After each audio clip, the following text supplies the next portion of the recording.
Welcome to our channel. I'm Mr. Gomez.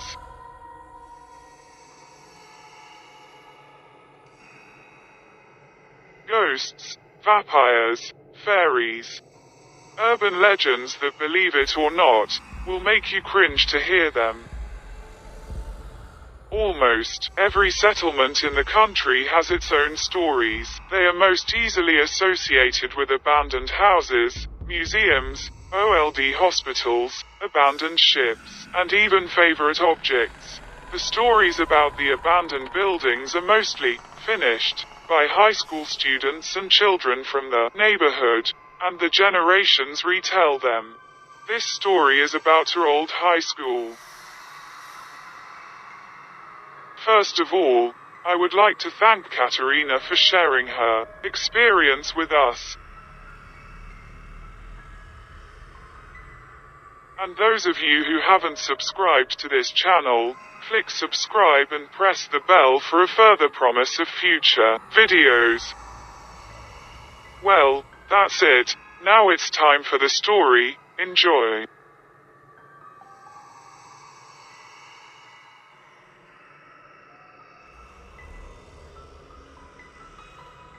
Hello, my name is Katerina. This is my strange, scary and creepy experience. To this day it remains a mystery. Who are those students? My roots are from Macedonia. When I was little, I would hear a similar story many times from my grandfather. I didn't believe there was such a thing. I have honestly watched such shows, but I didn't take them seriously, because with today's video montages and effects, you can do everything you want and think, until I experienced it on my own skin. We moved from Macedonia as a family. I wanted to study vocational high school, but that profession was not available in the city where we moved, so I had to travel or stay in another city.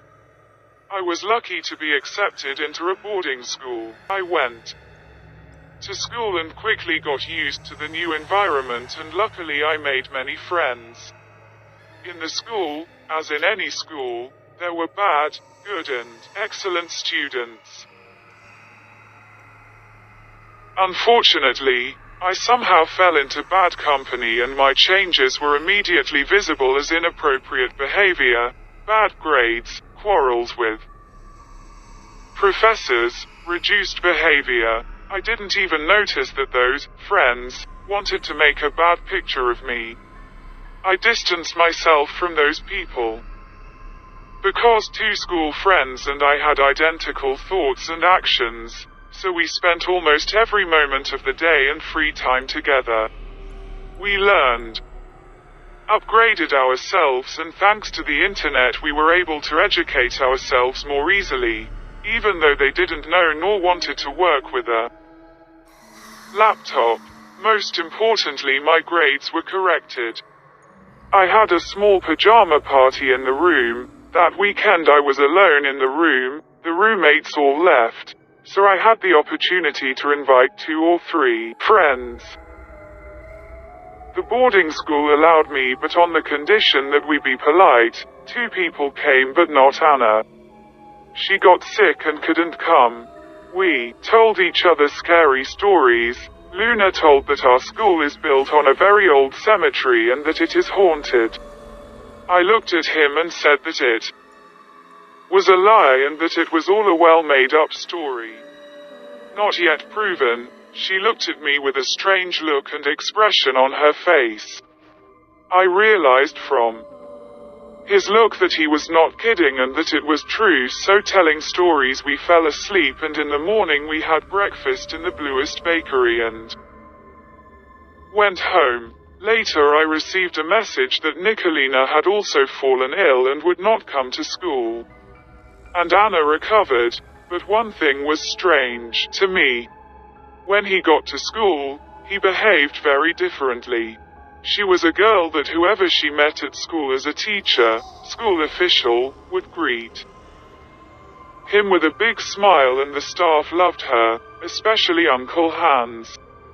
Then, Everything around her started bothering her. It was very strange to me that I was trying to talk to her, to help her, but she avoided me. After a few days, Nicolina also returned to teaching. But she was also strange. Even emaciated, shrunken. Although she was smiling non-stop, you couldn't see that smile on her now. She even had that blood-curdling look. The three of us before they got sick were very good friends, even inseparable. Since Nicolina returned to school, from that day on, everything started to happen like in the movies. Today I realized that they were experts, but as a child I did not know what those people were, experts. Professors, police were in our school every day. They failed to find any bodies of the missing students. One night when I went to sleep, my eyes were fixed on the window. Thoughtful and sad because I missed those happy days with my friends, I noticed a shadow. I froze in fear. My breath is taken away. I ran to the kitchen and Nicola met me there, with a bloody knife in his hands. And his eyes were black, as if there were no pupils at all. Terrified, I ran outside, and since there was nowhere to go, I ran towards our school because I knew that the police were there, everywhere. It was midnight when I was at school. I know this because while I was hiding and waiting to see an officer in uniform, the big clock in the school ticked, and it was very creepy. I became convinced of the truth about this school, that it was built on a cemetery. You will ask why. When I entered the school, running, I saw blood on the wall and children's handprints. When I was hiding, I saw a girl in a white long dress who reminded me of my missing older sister. I saw that there was no one, no police officer passed by, no security. I stealthily went to our classroom, but when I entered, there was blood smeared on the floor. Creepy ran down my spine. I was very scared when I realized at that moment that I was totally alone there, and suddenly a loud scream echoed throughout the school.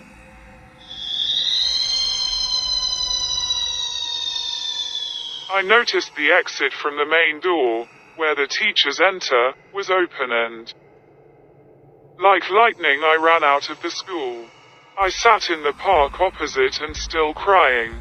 I waited to see an official, but in vain. There was no one. I felt someone stalking me, as if watching me from somewhere. I turned around and saw Uncle Hans standing there looking at the school. I asked him what he was doing at this time here. He just told me to go away from there and whatever is there not to disturb him anymore, so that they can find their peace. Since Uncle Hans has been working there for a long time, I asked him who Anna and Nicolina are. He sat down next to me, gave me a parental hug so I wouldn't be afraid, and told me his life story. He told me that these are spirits that go around trying to drive people out of their territory who don't give them peace and don't respect their eternal home. All I remember is that the next day they found me on the steps in front of the school and said that I had slept in, so they let me go home. I didn't attend classes that day. Although I told him everything that happened that night, they did not believe me about Anna and Nicolina. But I know, because when I came back to the room from the internment there was a bloody palm print and a stabbing knife on the wall. And when I returned to class on the first day, a bloody handprint appeared on the window by itself. It will continue to remain a mystery who those three students are. Nicolina, Anna and Luna.